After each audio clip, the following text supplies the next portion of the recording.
Cuando se supo que Vivis, o el hombre del Hayalay, con el negro historial político de la ratería absoluta en el IMSS, iba a ser el encargado, el gerente, el subordinado de la gente de pantalón largo, de los dueños del negocio del fútbol mexicano, en automático se supo que se venían cambios importantes y a modo para quienes sacan grandes tajadas de dinero en esta industria. Es normal, al final, el fútbol es el negocio de ellos. Los jugadores son trabajadores que ganan millonadas a costa de la pasión de los aficionados, quienes son fervientes y porque siempre estarán a muerte con los colores de su equipo. Pero lejos de eso, hace algunos días el fabuloso maestre del Hayalay, Mikel Arriola, salió a cuadro para informar sobre los cambios de la Liga MX rumbo a la Apertura 2021, justificando una vez más la mediocridad del sistema de competencia tan criticado, dejando como argumento que el mal espectáculo seguirá al menos por mucho tiempo. Además de traer como calzón de vendedoras de placer al Atlético San Luis, un equipo que nadie quiso y hoy utilizado para negocio político y con oscuros nuevos inversores, y uno que otro impresentable. Es por eso que hoy te presento las mañas oscuras de la Liga MX y la venta del Atlético San Luis.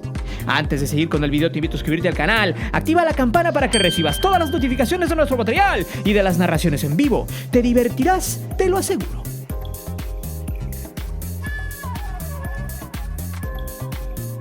Recordemos, un gerente es aquel que por oficio se encarga de gestionar, administrar una sociedad o empresa. No es el dueño, solo es un peón más del sistema. Bueno, he leído varias críticas sobre el funcionamiento de Mikel Arriola al mando de la Liga MX, pero antes de escudriñar algunas cosas sobre el tema de este personaje, primero hay que dejar en claro el por qué este sujeto está en este pequeño puesto mediático. Como todos saben, Mikel perdió las elecciones a la gubernatura de la Ciudad de México en el 2018. Con una guerra sucia intentó ganar, siendo uno de los recomendados absolutos del peñanietismo en aquellos ayeres. Un tipo que conoce el tejimaneje de Hacienda en tiempos de Luis Videgaray, del IMSS y de toda la basura que habita o habitaba en esas dependencias, de los negocios sucios políticos y sobre todo de la corrupción. Tras todo eso y su derrota aplastante en los pasados comicios y ante una fauna peñanietista destrozada, optó por irse a Washington con la Academia de Ciencias en un proyecto de regulación sanitaria. Es obvio que esto todo va encaminado a un regreso político. Mientras las aguas se calmaban, luego de su derrota, no volvió a salir más a cuadro, hasta el pasado 2020, cuando se supo sorpresivamente que había pasado una serie de pruebas que los dueños de la pelota aplicaron para quienes fueran los aspirantes a tomar la gerencia de la Liga MX. Apenas en diciembre del 2020, Mikel Arriola había dicho que su puesto no estuvo reservado por recomendación, sino por méritos propios. Algo que hace cuestionarnos sobre cuánto tiempo este tipo estuvo inmerso en el fútbol. La realidad es que nunca. De fútbol conoce lo que yo conozco de neurocirugía, pero ese no es el tema. El punto es que este fue fichado por el simple hecho de que es un experto en cuidar los intereses de los magnates. Es por eso que los dueños contrataron a un gerente y nada más. Este es un tipo que no dirá no a nada, solo que él, a comparación de Bonilla, tiene más conocimiento político y puede caminar con cierta seguridad ante una auditoría del gobierno de México. Recordando que hace meses, la Unidad de Inteligencia Financiera de Santiago Nieto había firmado un acuerdo para mantener limpia la Liga de Malas Inversiones y Dinero Ilícito. De hecho, cuando Mikel llegó, lo hizo como portavoz de los que más peso tienen en la liga, como Grupo Pachuca, Televisa, Grupo Orlegui, TV Azteca, Cemex, FEMSA, en su momento Cruz Azul con el corrupto de Billy Álvarez y algunos gobiernos estatales. La idea era que Mikel supiera organizar y que no fuera tan útil como su antecesor. Esto le gustó al político, quien vio que la mayor forma de revivir su carrera política era estando en el foco mediático y no en la oscuridad de la marginación y en el olvido. Según el pelotari, amiguísimo de Bonilla, y no lo digo yo, lo dice él en una entrevista, su fichaje se debió a que la Liga MX pedía a alguien con experiencia en administración, ojo con esto, y con experiencia en políticas públicas enfocadas a políticas privadas. Ese es el meollo del asunto. La Liga MX tiene que tener a alguien que relacionara la política pública con los beneficios a privados. Ya todo lo demás fue pura pantomima, puro proceso para que se quedara con el puesto. Es por eso que este personaje será un engrane fundamental para moldear a la Liga MX a placer, dejando de lado por mucho a un sistema competitivo y sobre todo que aporte buen fútbol en años venideros. ¿No me crees? Bueno, vayamos a los cambios que van de tajo, porque así los de arriba lo quisieron.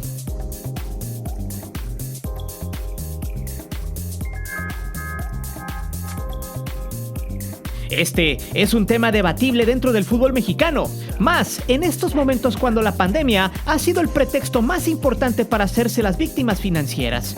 Esto es real, que como dice Mikel, que los equipos han perdido más de 4,000 millones de pesos tan solo en la pandemia, pero vamos, los clubes siempre han chupado de las arcas a placer, lo cual no los deja para nada en la línea de la pobreza. Hasta ahora se ha magnificado ese argumento, pues cada año siempre han sacado las chequeras y han invertido millones en malos fichajes, en sus instalaciones y hasta en campañas políticas. ¿No me creen? Ahí está Televisa, Grupo Pachuca y todos los antes mencionados. Serían unos ignorantes quienes piensen que los dueños del fútbol no aportan a la charola para las campañas políticas y ellos mismos se benefician de estas cuando su candidato afín llega al poder y les da diversos subsidios para que estos mantengan supuestamente la inversión en la ciudad. En el último punto de este video tocaremos el tema del San Luis como un proyecto fallido con ayuda del gobierno en turno en ese estado. Pero bueno, siguiendo con el tema del gol de visita, Mikel Arriola dio la no sorpresa de que el gol de visitante no es un punto importante para mantener el espectáculo eliminándose por completo. Su argumento fue muy simple. Según esta regla, solo le resta peso a la tabla general y hace de paso que existan equipos menos espectaculares, pues le juegan al gol y a defenderse. Órale, no pensé que la Liga MX antes del 2012 tuviera un nivel de Champions. Pero se le olvida que en el fútbol las formas para ganar un juego siempre son manipulables. Hasta en las mejores ligas del mundo pasa, y esto no se debe a una simple regla de un gol. El espectáculo siempre depende de la ideología del técnico y del equipo. Ejemplos muchos. El Tuca es uno de ellos que, a pesar de que la regla del gol de visita no existía, en muchas veces se iba a encerrar porque simplemente era su estilo. O como cuando Billy metía las manos en los juegos importantes de Cruz Azul. Allí había espectáculo, drama y emociones, pero el resultado siempre era el mismo. Cruz Azul perdía. Entonces, esta es una muestra de que el superpelotari poco o nada entiende de fútbol, pero sí tiene una encomienda de los dueños, hacer lo que le digan. Por ahí también leí que estos cambios se habían dado por órdenes de Televisa, quien estuvo muy molesta porque su equipo había quedado eliminado por gol de visita. Tal vez eso es probable, pero no es un argumento contundente. ¿Por qué? Muy sencillo, porque en esta ocasión ya no se trata solo de un inconforme, sino de la conveniencia de los dueños que tienen el poder y son, de paso, los afectados. Por ejemplo, muchos recuerdan aquella final del último torneo largo en México, la 95-96, donde Necaxa y Celaya terminaron empatados en una de las peores finales de la Liga MX en la historia, gracias al Necaxa, quien jugó a encerrarse en la vuelta. En ese torneo, el reglamento no cambió ni en la final, y gracias al gol de visita, el Necaxa fue campeón, sin haber ganado la serie. Lo mismo pasó en la 90-91 con América, donde los azulcremas ganaron 3-2 en la ida, y en CU, Pumas lo hizo con el famoso Tucazo. Este tipo de situaciones generan polémica, pero tampoco garantizan justicia ni mucho menos espectáculo. Ahora se le da la preferencia una vez más a la tabla general, evocando al aspiracionismo de los clubes y darle peso a la posición de la tabla, pero hipócritamente conservan el repechaje con 4 clubes más.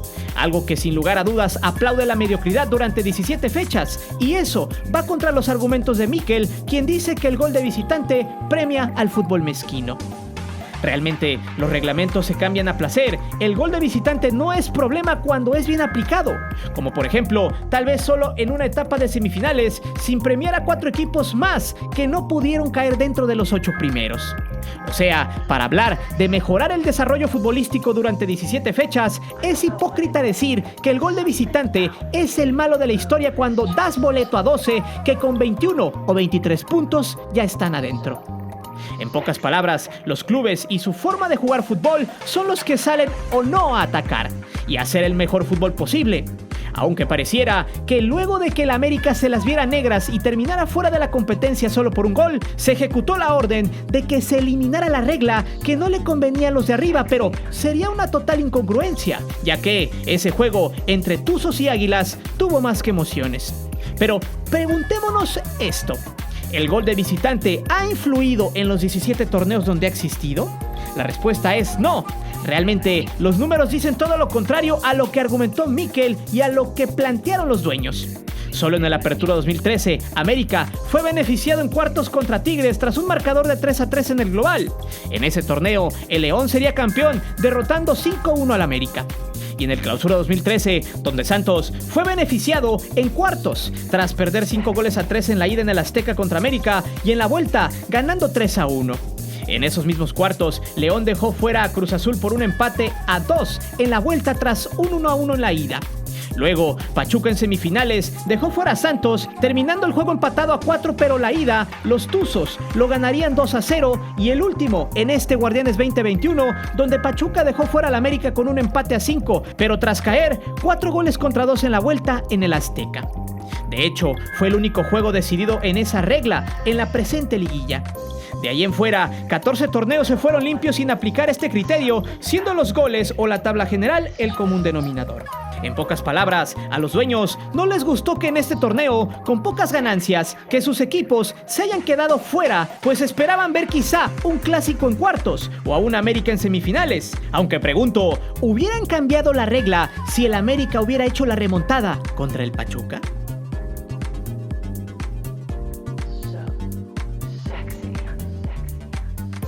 Este punto es una tontería. Realmente es un insulto a la inteligencia del aficionado. Mikel Arriola dijo que ya no se usará 9 futbolistas no nacidos en México y se reducirá a 8.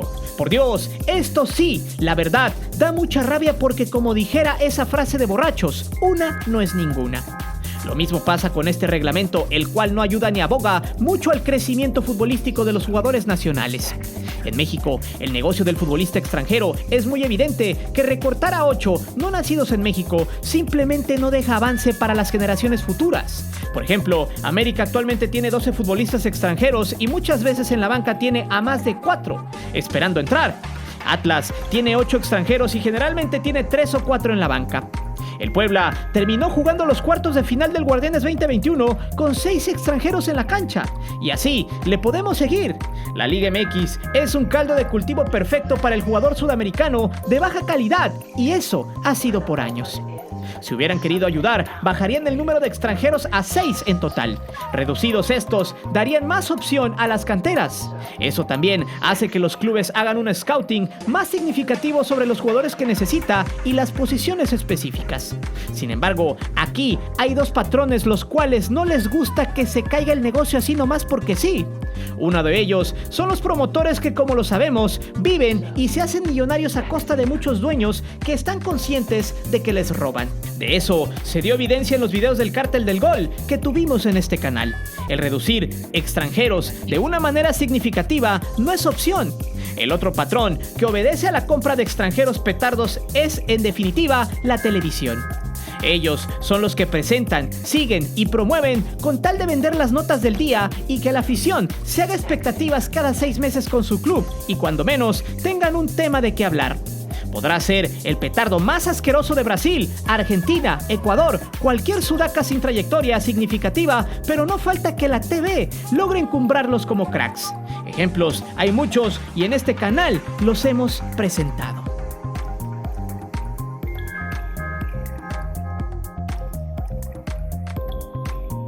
Con esta seguidilla de cambios, se viene la oportunidad más ambiciosa de algunos personajes oscuros que desean desde hace rato invertir en el fútbol mexicano y que de paso son amigos de la liga en toda su extensión.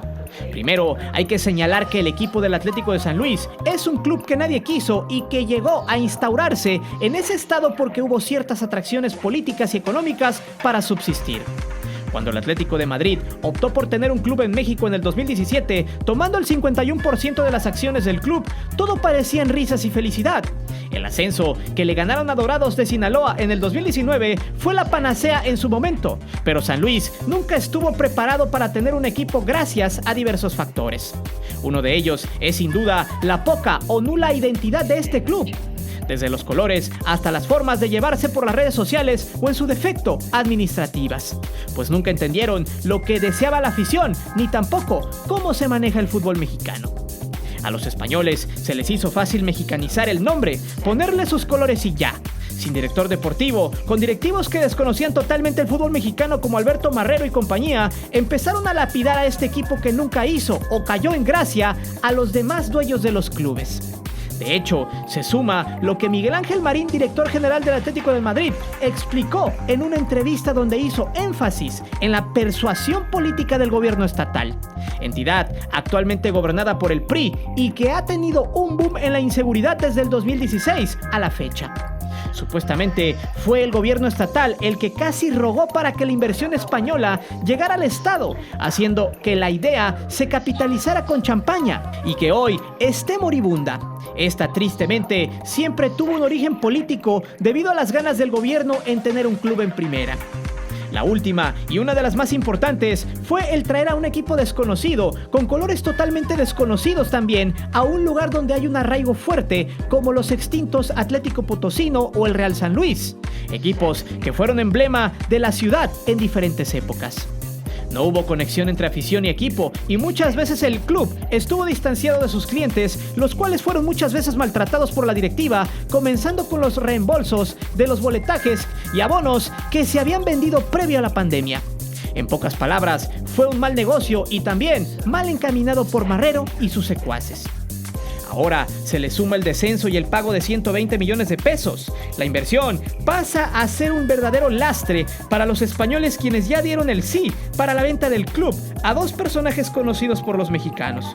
Uno de ellos, Jeff Luhnow, exgerente de los Astros de Houston, y Carlos Alarraqui, un propagandista priista y dueño del nombre del Club de Cuervos, serie que dirige su hijo Gary.